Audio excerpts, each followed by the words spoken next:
I have a whole bunch of prompts for you as we plan some upcoming recordings. We need your questions about baseball culture. This is for a special episode pegged to the playoffs. Melody is going to be co-host, and then we have another amazing co-host. Birding culture, running a small creative business in like a sustainable way, and then hanging out, like different modalities of hanging out, why we like limit our understanding of what hanging out looks like, questions in that general vicinity. We're also working on an episode with Jen Hatmaker about starting over in midlife. You can take this any direction you want. And we're also super excited to be talking with Leigh Bardugo about whatever you want. Fandom, genre, YA, fantasy, whatever. You can send in your questions for those and for Ask Ann Anythings. We always need more at tinyurl.com/culturestudypod. Thanks and enjoy today's show. Before we got on to tape, Melody texted me and she said, should I read from my church camp journal? And my response, like I texted back as quickly as I've ever texted back. And I was like, obviously. So, Melody, what is your selection for us today? Okay, so this is, I believe, the year 2002 would have been between 7th and 8th grade. Oh, perfect. If I remember right. So, perfect. July 23rd, 11:45 a.m. Fell off my bunk last night. I was okay. We are having 2.5 hours of silence and solitude. It's incredible. I wrote a 2-page letter to God, and I plan to write more. Kelly got hit in the head with a huge rock. It bled horribly. I hope she's okay. God really spoke to me today. I've set some goals that will hopefully please him. 2.5 hours of quiet time? That is so ambitious. We had like 20 minutes of reflection time in the morning. Yeah. I'm also really curious, Melody, if your journals, if you were ever writing directly to God, or were you always just reflecting in first person? I mean, I definitely had the back and forth, but like there were definitely some journals in which like I was pouring my heart out to the Lord. So I think I've destroyed those ones, but I do think it was like a double entry system where like this journal that I could find is like commentary on the week, but the actual heart pouring out is long gone.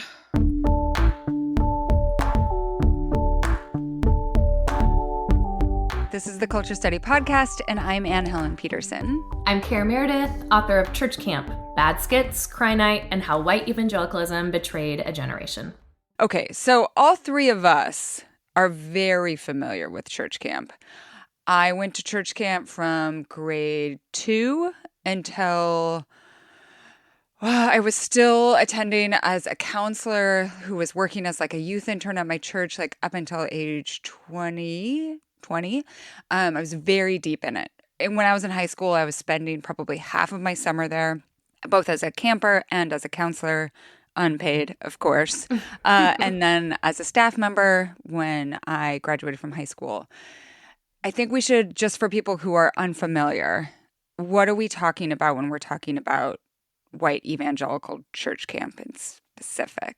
Like, what's the vibe? The vibe, I mean, first of all, you're not going to go onto a website, like a church camp website, and they're not going to say, we are a white evangelical camp. No, never. I mean, that is not going to happen. So instead, and I think we might get to this with some of the questions later on, but we are talking about this particular subset of camps. It's not about just showing up to the woods to go camping for a weekend, but within the American Camping Association, there are thousands of camps that serve a variety of secular, of religious, of all different sorts of entities and identifiers. But this particular group of camps, white evangelical church camps, many of us did go to during the summer. They were big and campy and fun. They were full of Jesus. They centered on the evangelical tradition within Christianity. What else could we say? There were camp names. There was really good food. There were zip lines. Oh my gosh, when you got really good food? No. So I think that we should some also people say got good food. there were some camps. There are levels. Because I think some church camps were fancier than others. Yes. And to my mind, actually, the fancier the camp got, the less Jesus was explicitly evoked. So my camp cost, I think, in like the late 90s, I think it was like $80 for a week. What a deal, right? Yeah. If I were a parent, I'd be like, get out of here. You can deal with some Jesus, like whatever, right? Yeah. And it was so bare bones. Like we are talking a cabin, like each of our cabin, the only thing that it had was 5 bunk beds that with like the crappiest mattress, right? And then like a big bathhouse. And at least back then, I think a lot of these camps have sophisticated in the years since, but back then it was very much like, let's make candles, let's do sports, let's jump off the rickety dock that like is absolutely a health hazard. There's like rusty metal all over the place. But a lot of these camps ran on not a lot of money and were able to do so. I mean, from backing from their religious organizations. Mine was a Presbyterian camp that had like just that nice 90s evangelical twist. But they don't have to pay taxes, right? That's the thing that I think is really remarkable and sometimes gets lost in the conversation about camp. It's like, there are all of these places where land was developed or acquired or given to the church at some point in the last 200 years, often in the most beautiful places, right? Like lakeside. Like there is a gorgeous Lutheran camp on Flathead Lake in Montana, which is like some of the most expensive real estate in the West. And they don't have to pay property taxes, so you can continue to run it at pretty low costs. And they also run on either people who are paid very little or people who are not paid at all because they're serving the Lord. So that's part of it. Cara, what was your experience of church camp like? How long did you go? Yeah, well, the short answer is 30 years. So I started going in 1988 as a 9-year-old. You can do the math. And I just stayed for another 30 years. So I was a camper. I grew up in the American Baptist tradition. So I started going to an American Baptist camp in Oregon called Camp Arowana in 1988, not to be confused with a word that starts with M at the beginning of that, although we were indoctrinated early on. And then I became really involved with an organization called Young Life when I was in high school in the mid-90s. So I started going to a lot of Young Life camps. Did you go to Malibu? Oh, I went to Malibu. I worked at Malibu. I did all the things at Malibu. At the Boo. Before we lose people, Malibu is not in Malibu. It's not like, in Malibu, California. In Malibu, Canada. It's a really, really what I thought of as like the fanciest of all church camps, and I was like, but you know, when I said earlier that the fancier the camp got, oftentimes the less explicit Jesus there was. Like, Young Life was very invested in getting kids to know Jesus. And so sometimes that would be like a much lower stakes entry that also seemed like we're all going to hang out with, like, all the hot kids are going to go here. And so you should also go to camp here with all the cool kids. And it's like the best time. Like, that's where the zip lines were. That's where the zip lines were. That's where the good food was. Like, I later worked summer staff at a Covenant camp, which is another denomination in the evangelical tradition. I worked for 4 summers there, and then I started being a camp speaker. But at Young Life camps, which were a part of my story off and on for 20 years of that 30, they always had the best food. Girls were allowed to wear 2-piece bathing suits. Because of course not. They were. They were. Camps. Oh, yeah. Whereas, like at some of the smaller ones, that's where they already had, like, that's where you could only have a 1-piece. So a lot of times the rules were a lot more liberal because they were getting kids in the door, introducing Jesus, and then the rules came. Yeah, afterwards. and a good way also to understand the difference is, like, at Young Life, like, you would be listening to, like, Creed and like other songs that you're like, this song is about Jesus, right? Whereas like at my church camp, Creed was like a little too secular for us. Like, you weren't allowed to listen to any what's called secular music, which is music that is not Christian music. And it was all like praise music and Christian music that we were allowed to listen to, and that we were part of like the evening worship, like lots of guitars that later transitioned into the more like produced praise style of music. But I want to get to before we get too far ahead of ourselves, I want to get to the subtitle of your book. So we're going to get to the bad skits and Cry Night later. But that last part, how white evangelicalism betrayed a generation, like that word betrayed is pretty strong. So I want to hear what you mean by that, just to set the table a little. Yeah, well, first of all, I wanted the subtitle to hold a little bit of levity, because that's exactly what camp is. Like camp, as we said earlier, camp is the campiest. Mm-hmm. It's the funniest. It's sometimes the biggest and the roughest, and the silliest. So I wanted the title at large to convey what I hope readers find in the book. So hence we have Bad Skits and Cry Night.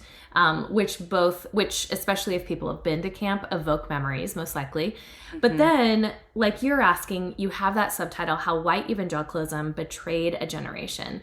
And the reality is that, so if you then look at the word betrayed, and we actually went back and forth on what verb we should use.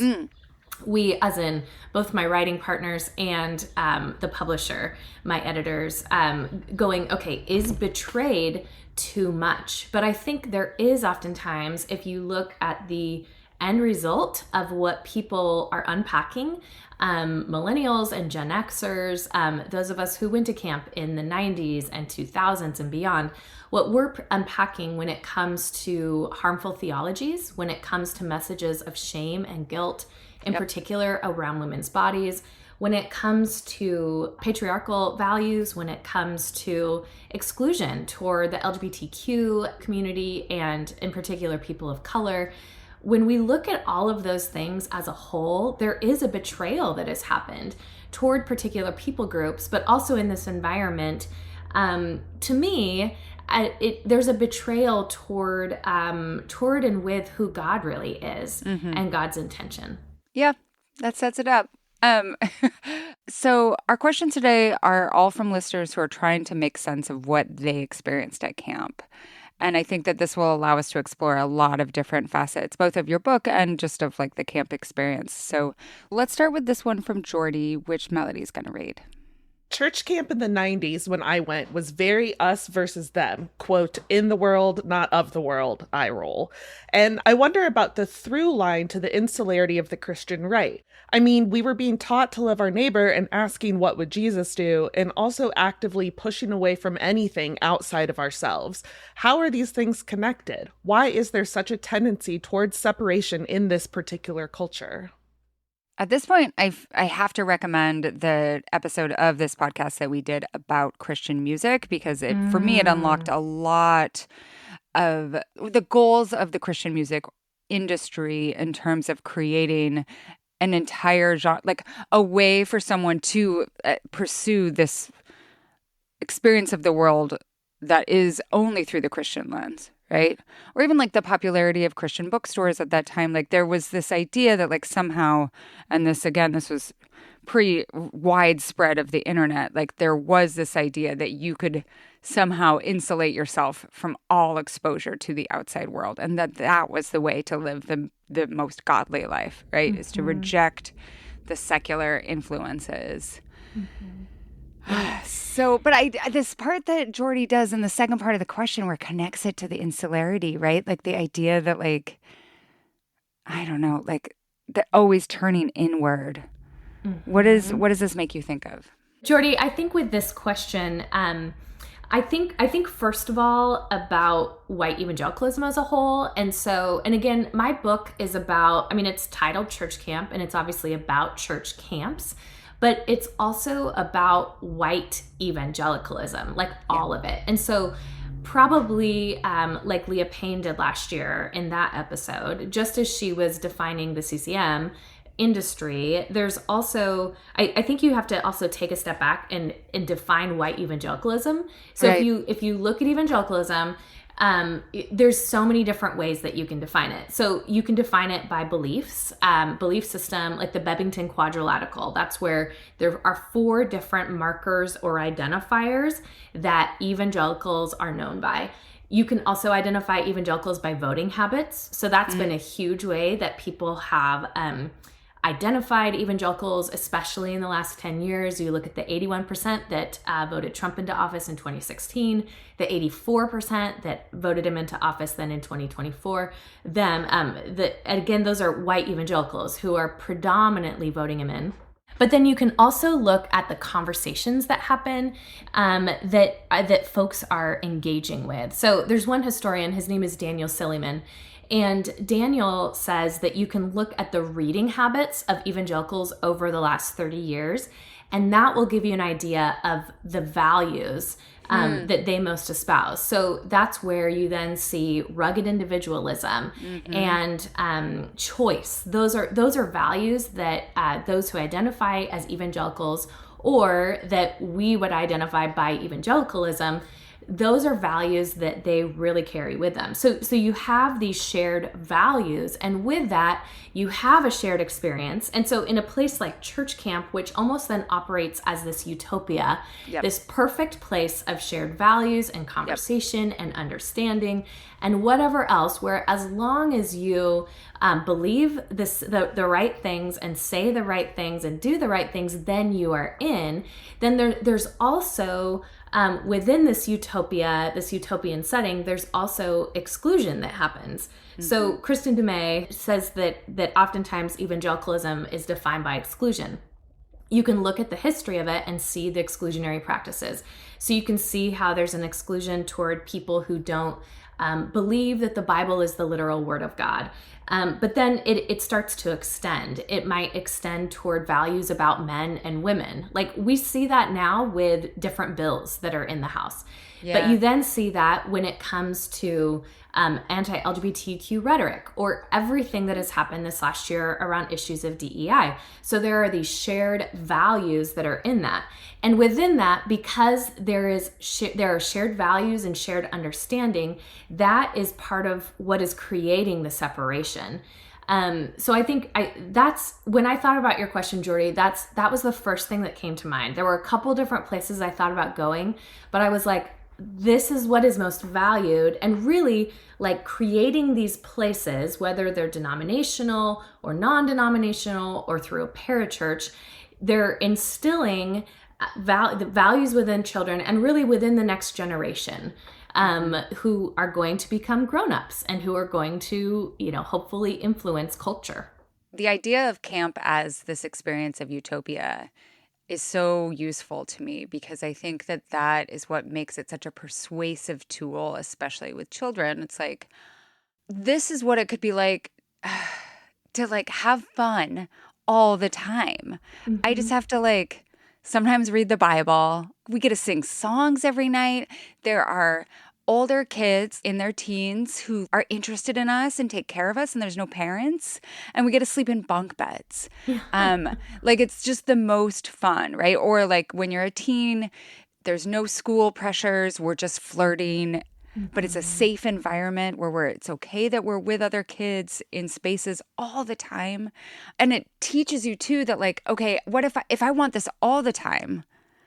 All I have to do is give my heart to Christ, right? I just have to become a Christian. It holds that promise forth.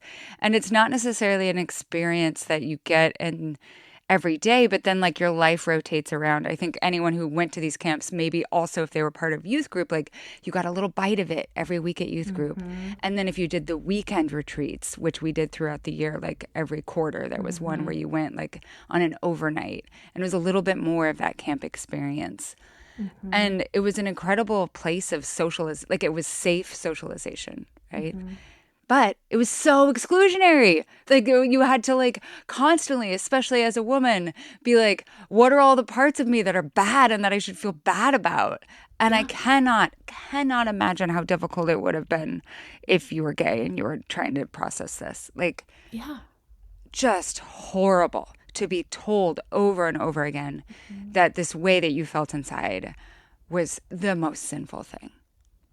100%. I mean, the book started for me in and with a number of different places.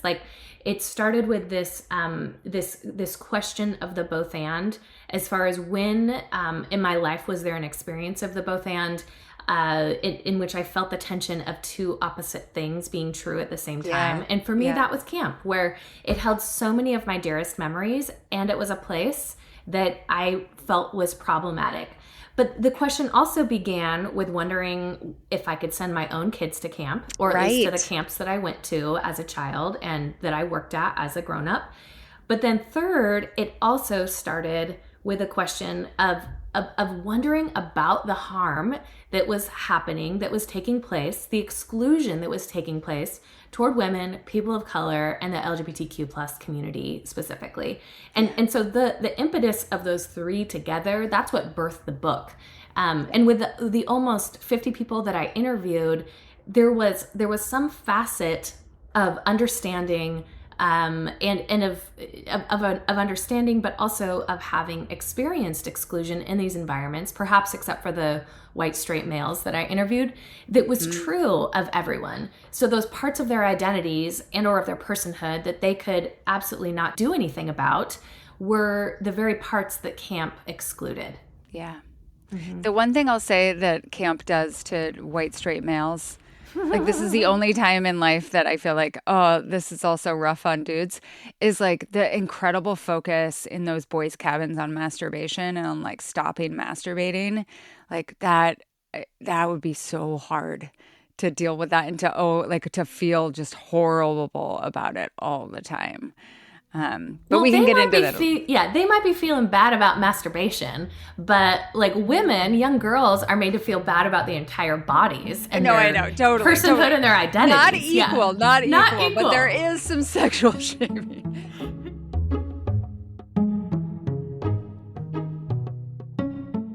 Today's episode is brought to you by Blissy. I wish I knew earlier, Melody, that satin is not great for you. But Blissy, this is a pillowcase company, is silk. So, okay, let me talk a little bit about what I mean when they say satin is bad for you. It's not like satin like makes you break out in hives or whatever. It just doesn't provide the same benefits, at least when we're talking about pillowcases, as silk. Satin is made from synthetics, and it's rough on hair and skin. There's a reason that it's often significantly cheaper. Whereas silk is easier on your hair and skin. You have less breakage with your hair. And Blissy's pillowcases are also antibacterial, so that means fewer weird zits for someone who's 44, like me. It's dermatologist tested and recommended and clinically proven not to clog pores, which is specifically unlike cotton. Sometimes I don't get the Blissy pillowcase at night. Sometimes someone else steals it. And I have the cotton pillowcases that may or may not have some dog on them. Just I don't know, maybe because my dog sleeps on our pillowcases all through the day. I know, guys, don't come at me. This is just how it is. But I do know that when I do have the Blissy pillowcase, it promotes better sleep. It's naturally cooling. Right now, we have, it's very hot. Even when you open all the windows at night, it's like not its usual 45 degrees. So I need a cooling pillowcase, and Blissy provides that. It comes in over 99 colors, and the pillowcases are also made to pair with the new Blissy adjustable pillow, which comes in a classic shape and also a crescent shape with memory foam filling that contours to the body and improves posture and relieves joint pain. Because you're a listener, Blissy is offering 60 nights risk-free plus an additional 30% off when you shop at blissy.com/culturestudypod. That's BLISSY.com/culturepod and use code culturepod to get an additional 30% off. Your skin and hair will thank you. Today's episode is brought to you by Honeylove. So, Melody, I got a text from you earlier this week that was like, got my Honeylove bra. Wearing it now. What's your review? I'm going to be honest. I wanted to be a hater because I have a lot of bra trauma. I was a double D by the time I was 13, and I ended up having a breast reduction a couple of years ago. And so I actually couldn't wear underwire for a while. So I was wearing like $12 sports bras from Target that just give you the like uniboob effect. Yep. But they're like pretty comfortable. The Honeylove bra that I got looks like I'm wearing the like cupped underwire, like it gives you great shape, but I can't feel that I'm wearing it. in the best way. Like, there's nothing cutting into my skin. It's super soft. The straps are really soft. I'm not getting any weird lumps or bumps or ridges under my shirt. Which is usually, like sometimes people are like, oh, when we talk about that, like we're saying that people shouldn't have that. No, when you have that, that means that some part of clothing is digging into your body. Right. Like the fit is not working. The fit is not working. Like it is. And we are just conditioned to like be okay with bras that are the wrong fit. Even though I had a reduction a couple of years ago, I'm still a G cup. Like, that's just what's proportional for my body. And I thought for sure the only place I would be able to buy bras is like the boutique local store where everything is $1 million and you have to make an appointment to go. So when Honeylove offered to send me a bra, I was like, I mean, it's not going to fit, but like, sure, I'll try it. And then it fit perfectly. This is our ringing endorsement. It is. The endorsement is I wanted to be a hater, and then I actually love it. Honeylove bras are supportive and wire-free thanks to bonding technology that lifts without underwire, because you deserve a bra that's lightweight and comfortable without sacrificing support. Treat yourself today to the most advanced bras and shapewear on the market. Save 20% off Honeylove at honeylove.com/culture. Use our exclusive link to get 20% off. honeylove.com/culture to find your perfect fit. And after you purchase, they ask you where you heard about them. Please support our show and tell them that we sent you. Experience the new standard in bras with Honeylove.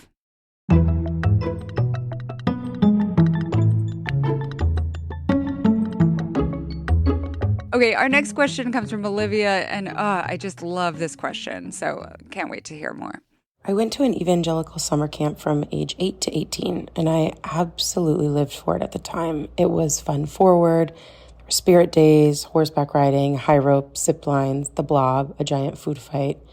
Of course, every single fun thing was tied back to Jesus. You'd do a ropes course and then talk about taking a leap of faith. There were skit-based Bible lessons and nightly campfires where we were encouraged to confess, cry, and recommit ourselves to Christ. As a kid, I bought in completely. I wanted so badly to feel something real that I'd manufacture my own spiritual breakthroughs. I didn't want to be left out of the emotional intensity everyone else seemed to be feeling. Looking back, I know I was caught in a feedback loop of performance and approval shaped by the culture of the camp. What I'm really curious about is, why did it work so well?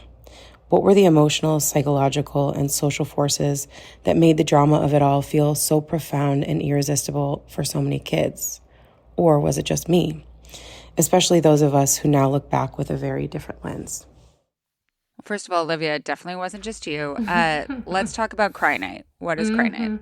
Yeah. So same thing, Olivia, you are not alone. Every single person I interviewed had a name for this particular night at camp. So for those listeners who may not have grown up in the evangelical tradition or gone to an evangelical summer camp, the point of evangelical summer camps is conversion. Like, the whole point was to convert. And so within these camps, there was usually some sort of theological progression of talks that the speaker gave, in which they were trying to get kids from point A to point B, from not believing in Jesus to believing in Jesus, from being a lukewarm Christian to being an on fire for Jesus Christian. So you have these talks that are given, and whether it happened the second night of camp, the fourth night of camp, the last night of camp, there was always a night of decision. And it was a night that behind the scenes, as a staff person, we called it Cry Night. That wasn't what we said to the kids, but we knew that whatever was going to be said from the stage, whatever music was going to be played, whatever was going to be on the faces of the rest of the camp staff, because there was an expectation of what was going to happen spiritually and psychologically and emotionally. Something was going to go down. So we called it Cry Night. Some of the Presbyterians I interviewed, they called it Confession Night. Some of the Pentecostals called it Speaking in Tongues or the Holy Spirit Night. Folks called it Serious Night and the Cross Talk. There were all these different names for this particular getting right with Jesus, getting right with God night.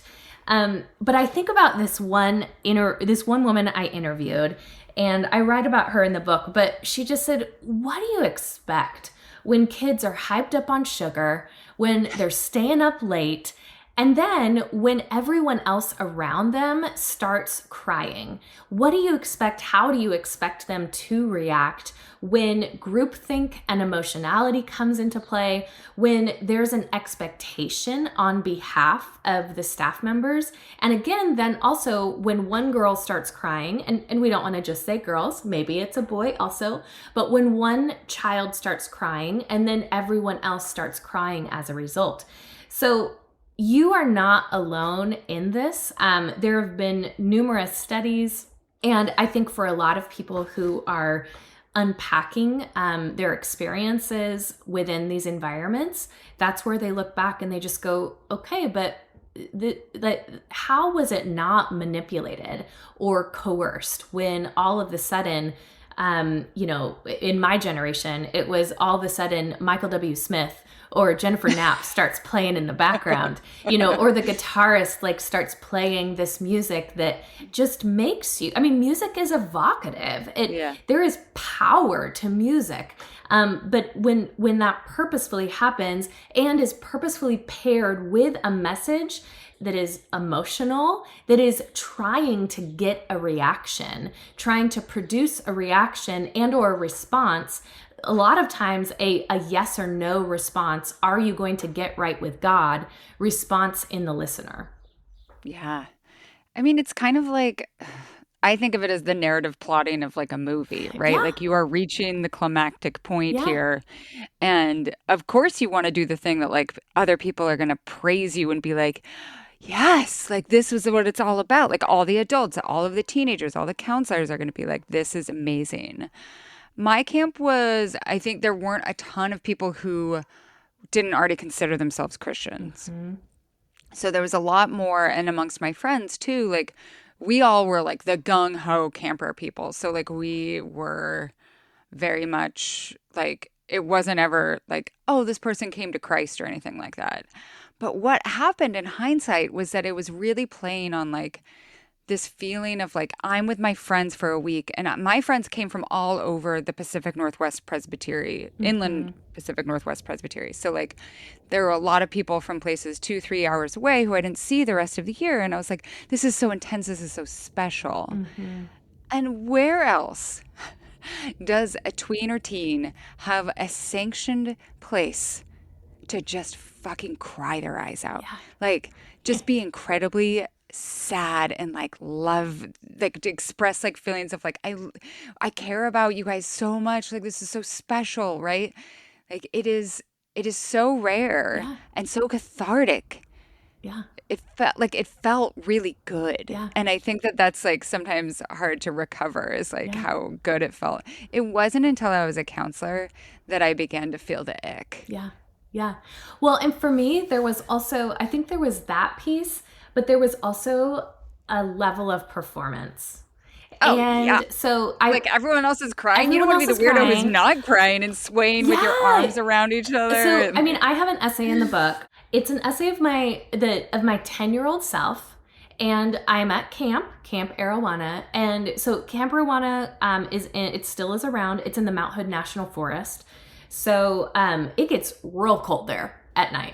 Yeah. So here I am, 10 years old. I've been raised in the church. We go every Sunday and every Wednesday. It's we practically live there part-time. I show up and it's cry night or whatever we called it. And I am so cold. I just want to go back to the lodge. I want my hot chocolate and marshmallows. So I remember the guitarist starts to play, and I just remember hunking myself over, shrugging my shoulders forward, and I just start shaking a little bit because I was cold.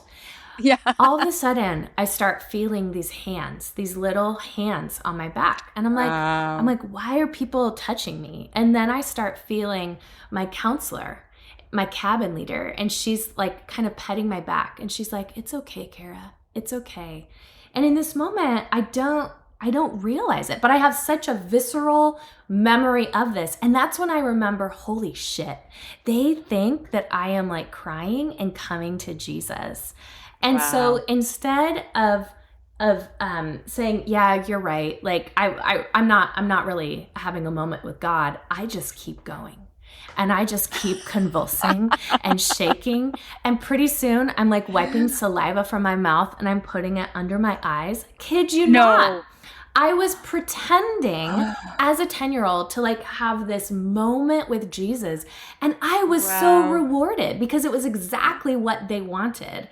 And then, of course, like a month later, the camp sends a letter home to my pastor. And my pastor's like, Cara, I baptized you a year ago. Why are they saying that you accepted Jesus for the first time? Because they're keeping track of numbers. This is what they send to donors. But my pastor was like, you didn't just accept Jesus into your heart for the first time. You walked down the aisle a couple of years ago. So anyways, there is that too.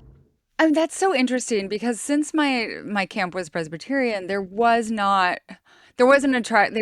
keeping track of numbers as far as I knew. And like there was never any, when I was a counselor, there was never any like tally or anything like that. In fact, there was always a real tension, and I didn't become aware of this until later, between the pastors who would come for a week at the camp and spend that week being the speaker. And some of them were very opposed to the emotional manipulation. I mean, if you think about the Presbyterians, we are called the frozen chosen. Yeah. There is an understanding that like that sort of really emotional like trying to force people into an emotion that then forces them to or encourages them to convert or accept Jesus, like that is counter to the much more cerebral arrival at faith, I would say. Yeah. And so like that, like sometimes the pastors would be like, that's not, we're not going to do that. Like we don't do a big cry night during my week. And then there were some pastors who embraced it a lot more. Yeah.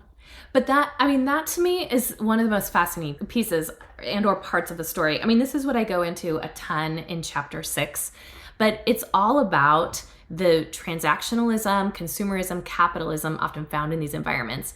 And so like you were saying earlier, as private institutions, as religiously identifying private institutions, these camps, Christian camps they are privately funded. They are funded by the denominations, but they're also funded by donor dollars. So for instance, I work part-time in development. I'm a director of development. That's my day job. So I have to prove to foundations and to private donors how the work our nonprofit is doing is making a difference in people's lives of those we serve. So I have to provide quantifiable and qualitative measurements for the work that we do.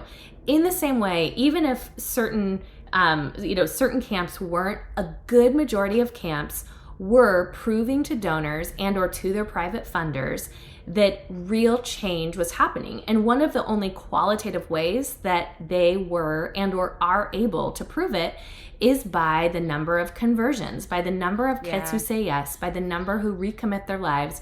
A couple of camps of people I interviewed, it was also by the number of people who promised to be missionaries when they grew up and or dedicate their lives to ministerial service.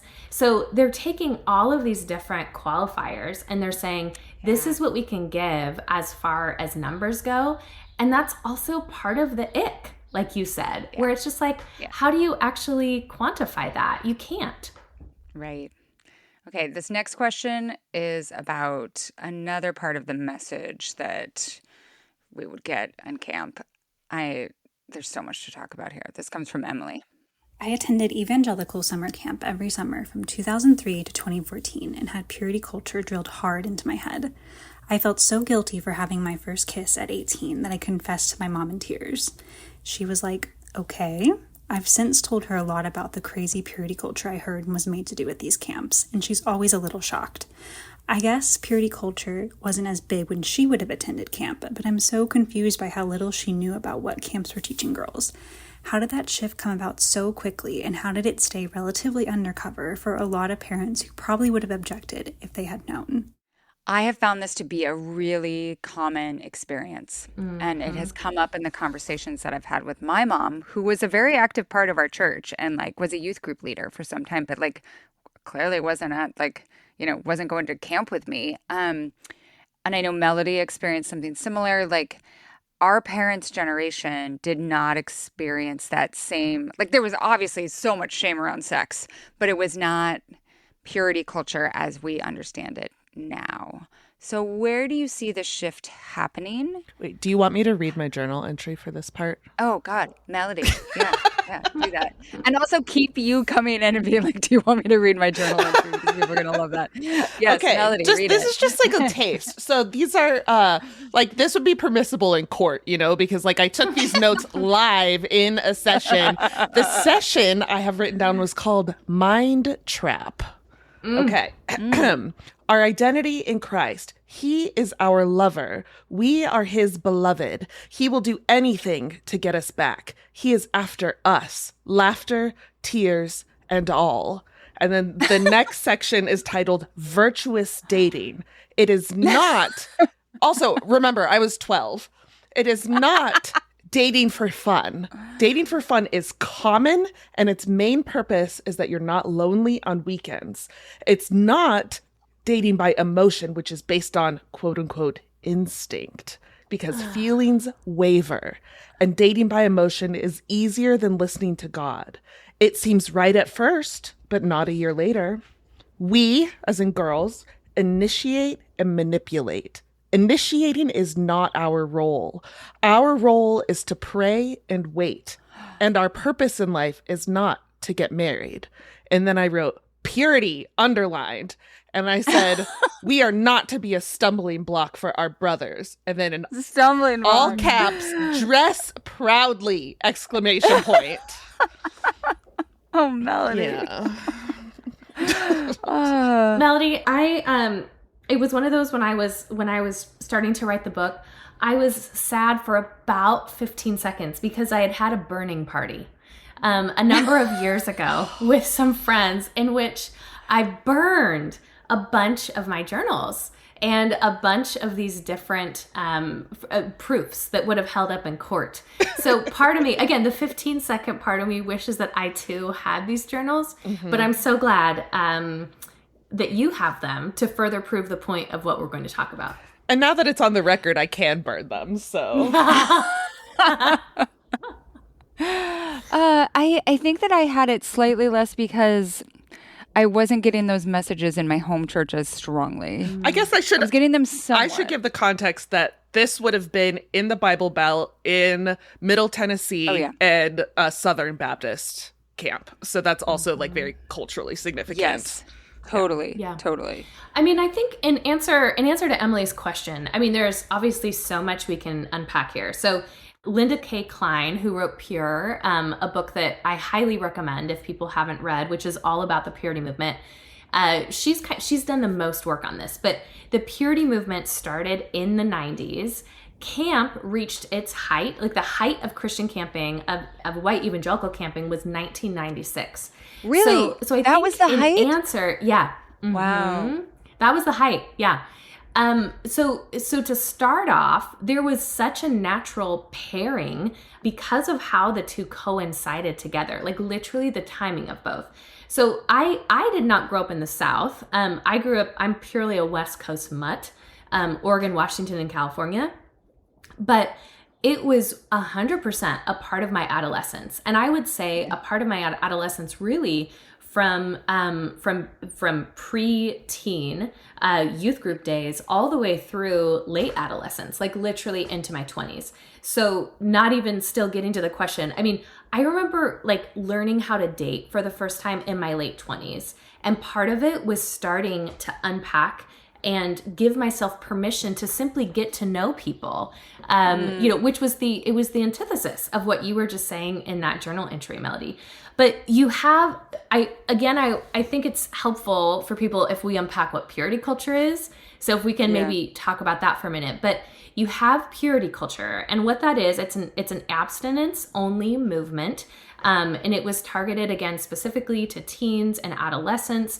But because it was a movement under the Christian umbrella and really under the evangelical Christian umbrella, it was all about these binary dualities. So it was about being pure or impure. It was about being Christian or non-Christian, good and bad. And from that too, though, it also oftentimes, the onus was entirely on women.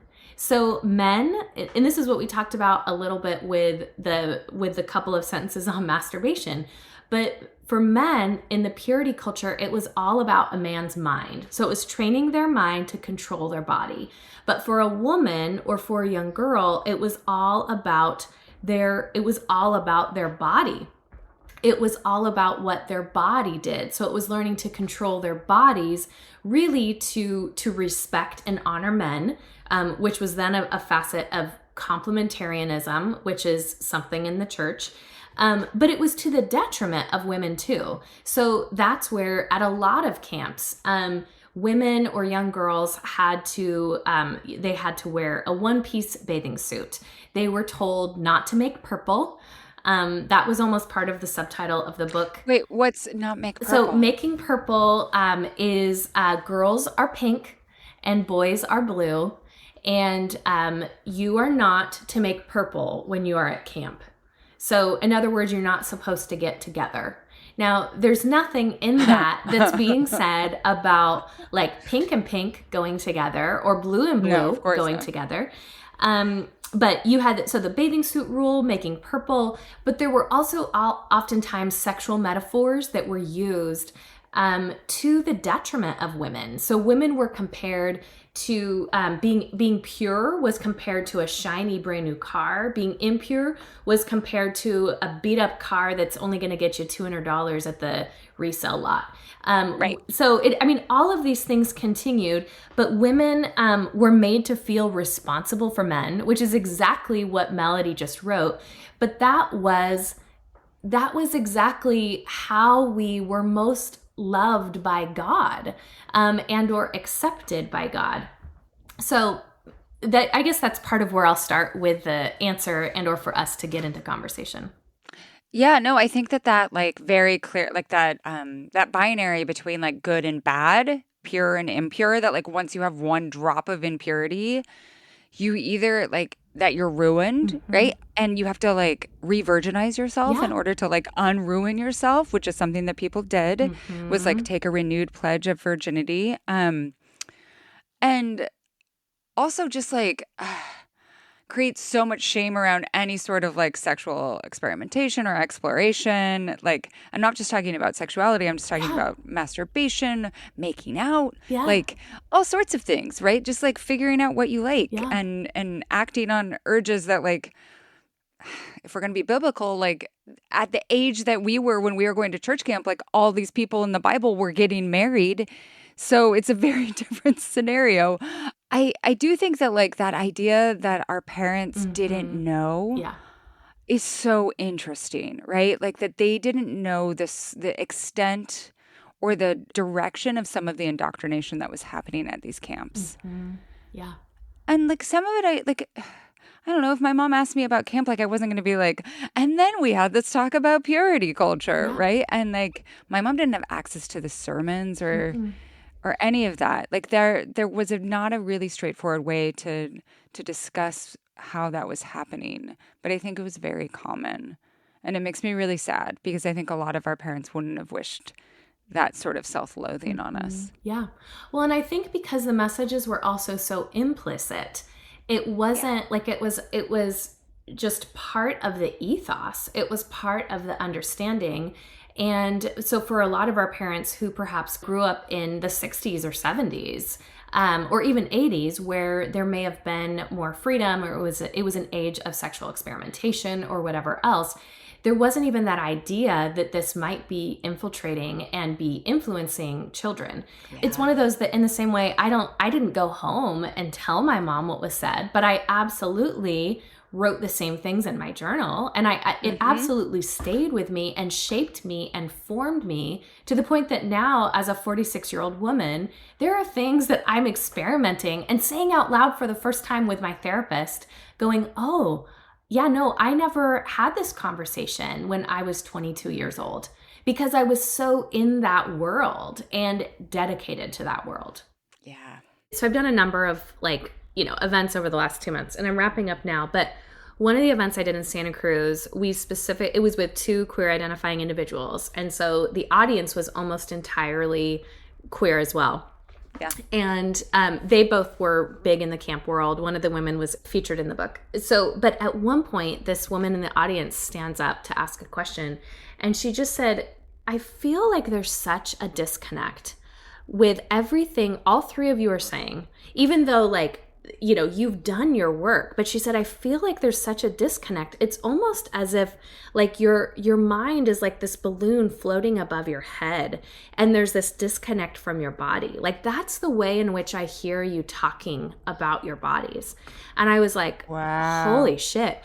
But she, for someone who like was not ever a part of this world, to see that in each one of us as we answered our questions, even for, you know, a gay man, a lesbian, and for myself as a cisgender woman, to remember this time in our lives, it's like, of course, we would all still be unpacking the dissociation between mind and body, no matter who we are, but at the influence of purity culture, at the influence of everything else. Like it was wild. Like that's part of where I'm like, I've got so much still to unpack with my own therapist. Like, right. About that which I don't even realize. Right. And it also brings to mind for me like this conversation that we just had with Sophie Gilbert about her book about pop culture and then and the feminisms of the 1990s and 2000s, and how purity culture, even for people outside of the church, was all over the place and really affecting a lot of women who never would have thought of themselves as Christian or beholden to the norms of purity culture. There was still this incredible emphasis on like, yeah, you can be slutty, but like make it clean somehow, you know, like, and that to me, like when people say, well, I'm not a Christian, I don't care about the stuff that's happening in Christian culture. Like, look at what's happening in our government right now. Like all of this stuff is having real ramifications on the way that we experience the world around us and the way that your kids experience the world around them, even if they're not going to an evangelical Christian camp. There are 100% clear correlations between the values of purity culture, how that plays into complementarianism, which I know I just hinted at, but complementarianism, for people to know. Yes, in within like a theological belief system, you have what's called complementarianism and egalitarianism. So egalitarianism means that men and women are equal in their roles of service to the church and or at home, wherever they find themselves. Complementarianism means that men and women complement each other. So men are then the head over women. Women are always complementary to men. So all that to say, you have this big idea of the patriarchy and how that shows up in camp. But again, in white evangelicalism as a whole, is that it shows up in purity culture. It values complementarianism. And that directly plays into values of Christian nationalism. So what we are seeing today in our country, it is 1000% connected.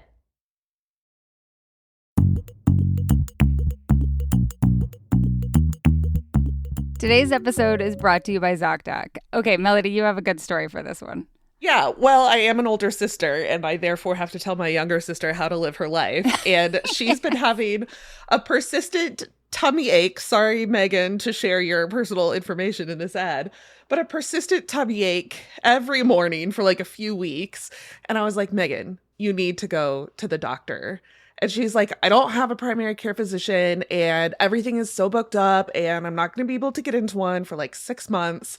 And I was like, you need to go to ZocDoc.com/culture and you can search for your doctor by insurance, by location, by how soon you want to get in. I am confident that she can book an appointment this week to get rid of her persistent tummy ache. It's almost like you've edited this ad a couple of times and you know like a lot about ZocDoc.com/culture. It also tells me that she hasn't been listening to the podcast. Oh Otherwise, she would know this. Well, now she won't know that you threw her under the bus to make content for our podcast. True. It can be tough to get into the doctor. There is a lot of inertia that you need to get over, especially if you're looking for a new provider.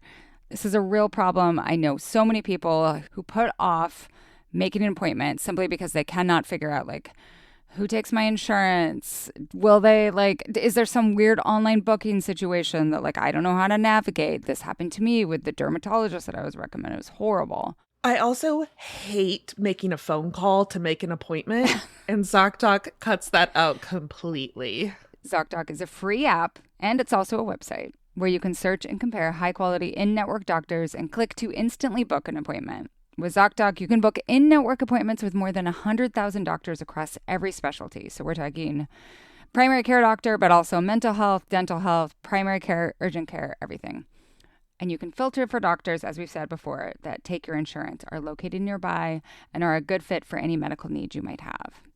And once you choose the right doctor, you can see their actual appointment openings and choose a time that works for you and click to instantly book a visit. So stop putting off those doctor's appointments like Melody's sister and go to ZocDoc.com/culture to find and instantly book a top-rated doctor today. That's ZocDoc.com/culture. ZocDoc.com/culture. So our final question comes from Amanda, and I think it's going to, put a fine point on why we're talking about this now. I have more of an existential question. Why does my time at Evangelical summer camp have such a hold on agnostic adult me more than 30 years later? Looking back, I almost feel like the entire experience was a cult, but like a couple of weeks wasn't enough time for full indoctrination or something. My memories are mostly positive, but strangely ever present in my real life and my dreams. I think about this time in my life a lot. Is this normal? What do you think? The people that you spoke to, I feel like it does. It has such a hold on so many of us. It is so foundational for me. It's so foundational. I think for me, when I hear this, I just go, yes, your experience was absolutely normal. And your wonderings, existential or otherwise, are also completely normal. I think you have this experience. It's the utopia that we talked about. But you also have within camp is this place that, and I guess we kind of hinted at this earlier, but camp is this place of ultimate belonging. And when you're in. And when you believe the right things, and when you believe the right things as far as what they are oftentimes touting you to believe, when you say the right things and do the right things, then you experience this deep belonging of person and of place. That who I am is reciprocal to who they are. And I think for us, especially as young people, I think about my kids, they're ages 10 and 12, almost 11 and 13. And that which they are experiencing right now in this world as young men is shaping them. I have no doubt that it is going to continue to shape them into who they are and who they will become years later. So in the same way you have camp, for many of us, it gave us this place of belonging. And when we have belonging, that is not something that leaves us. Even if we leave that place, to me, that's kind of the only way that when I thought about answering this, I thought about in a lot of the places that I've been speaking about belonging, because especially for people who have walked away from the place, from places like camp, they still see it as a place that was deeply formative to them, that holds such positive memories, even if they don't agree with it anymore, even if they wonder if indoctrination was taking place or if it was a cult. I think that's part of the tension. I mean, it's no coincidence that I was deeply involved in not only camp, but also in my church, and valued so much of the intergenerational connection, the feeling of community. And now I'm writing a book about community. I am also not in any way a part of the church anymore, but those sorts of connections, I know that they are possible. They have imprinted on me in all of these ways, for good and for bad. Sometimes I think about how church teaches you to put up with people who are weird, people who are annoying. It teaches you how to be in intergenerational spaces. It teaches you how to just show up even when you don't feel like it. And all of those things are really important. And I think camp taught me how easy it was to have fun, how little you needed. I loved the visceral experience of camp. I loved my stupid one-piece bathing suit that was all I was allowed to wear. I loved the 8 CDs that we had on rotation, and the bad skits that we did to Bye Bye Bye by NSYNC. I thought that was the coolest. We did so much. Capture the flag was like the most fun thing that I had ever done when I was a fifth grader. And I think in my memory, I work hard to separate that from all of the other ideological stuff that was happening. Yeah. Like I can still love that part of the experience. Yeah. How do you feel now?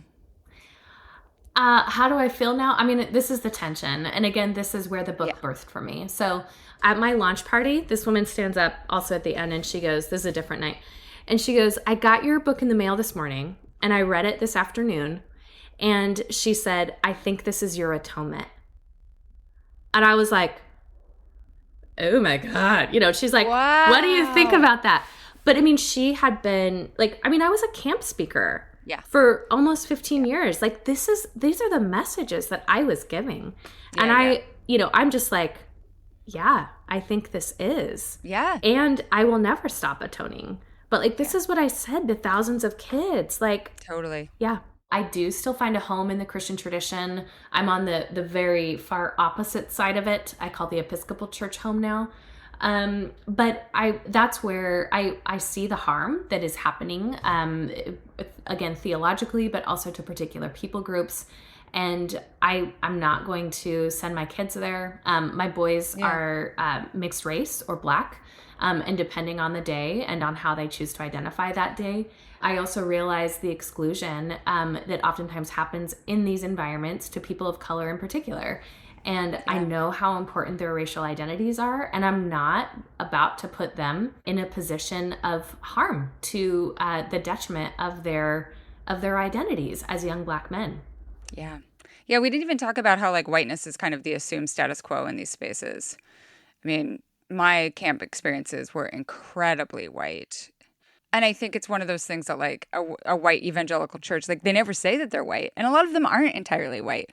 There are people of color that are held up as like an example of why we are not like a white supremacist space. But you can still like, they are governed by norms of whiteness in ways that are very important, right? And that people internalize. 100%. I mean, so camps were established in the late 1800s. They were established as a place for young white men to get out of urban environments into nature. So that's how they birthed, not as far as like the American Camping Association, like the roots of that. They also have their roots in the revivalist movement and in all the wagons that came across the country, the camp meetings that were taking place. But you look at that and then you look at the environments and you look at the numbers within these environments. So the reality is that across the board, 85% of staff members in camps that are within the ACA, the American Camping Association, 85% are white. So 15% people of color identifying. As far as it goes with numbers of campers within white evangelicalism, 75% white identifying. But you look at that and I mean, I think there are so many different questions we can ask around that, but we can also recognize the assimilation and the conformity into norms of whiteness that are taking place. So just to read super quick, this is from one of the young men that I interviewed. He is a Black bisexual man. And he said, I lament the idea I needed to buy Chacos, use multicolor highlighters for my Bible, and listen to white Christian music to feel like I was a part of what God was doing. As a Black kid, I felt forced to sacrifice the parts of my Blackness I loved and the parts I didn't even know existed to have a seat at the table which was built on white normativity. I do not like comfort color shirts, but that's what I wore because Young Life told me that's what I should like. My Blackness was once used as the punchline of a skit because my area director said there would be nothing funnier than a large, angry Black man coming in and tackling someone. So I think about that, and I think about this young man whom I felt honored to share an hour or two across the screen with, and to see that which he is still unpacking. And for me, that stays with me, and that is part of what needs to be named, but that's also part of what I'm not going to send my children into at the risk of their own identities. Yeah. This intersects too with an episode that we just did on intensive parenting norms, and that like I don't think that you should have to like police everything that your kid is ingesting at camp, right? Like I don't want that, like that shouldn't be the norm. But in situations like this, it is actually incredibly harmful because they are in incredibly intense spaces that imprint ideologically in ways that, like, as evidenced by all of our stories here, we are still unpacking decades later. So just, I mean, YMCA camp, it's a different story. It's not. I love the YMCA. I know. Like Girl Scout camp. I do not have this shit from Girl Scout camp. Not at all. French camp, nope. Science camp, nope. Like, not saying camp is bad. Camp is great. This type of camp. Can we end with what was your favorite praise song from camp? Oh my gosh, I might give you two. Feel free to cut these out. No, we will not. this is not a praise song, but it is memorable. So from my growing up years, my favorite camp song at the camp of my childhood was called "You Can't Get to Heaven." And I don't know if you want to sing it with me, but it is a little bit of a call. No, I don't know that one. Do you know that one, Melody? No. Oh my gosh, Melody, I don't think so. You didn't write this in your journal. So it goes like this. Oh, you can't get to heaven. And then you sing. Oh, you can't. Oh, yeah. Oh, you can't get to heaven. Yeah. Oh, you can't get to heaven in a Kleenex box. In a Kleenex box. Oh, you can't get to heaven. Oh, you can't get to heaven in a Kleenex box. Oh, you can't get to heaven in a Kleenex box. 'Cause God don't like them little snots. All my sins are washed away. I've been redeemed by the blood of the Lamb.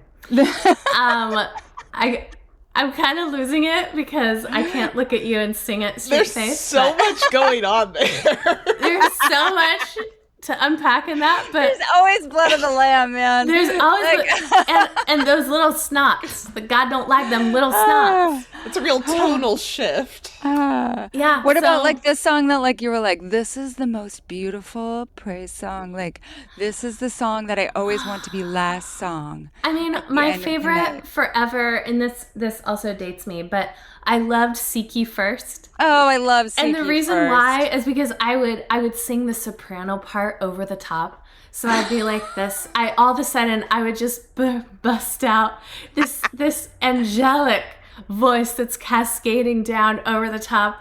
I was helping bring everyone to Jesus. I mean, sitting around the campfire singing that song, it was a thing. It was a thing. We would sing Our God is an Awesome God, which is a very popular, very common song.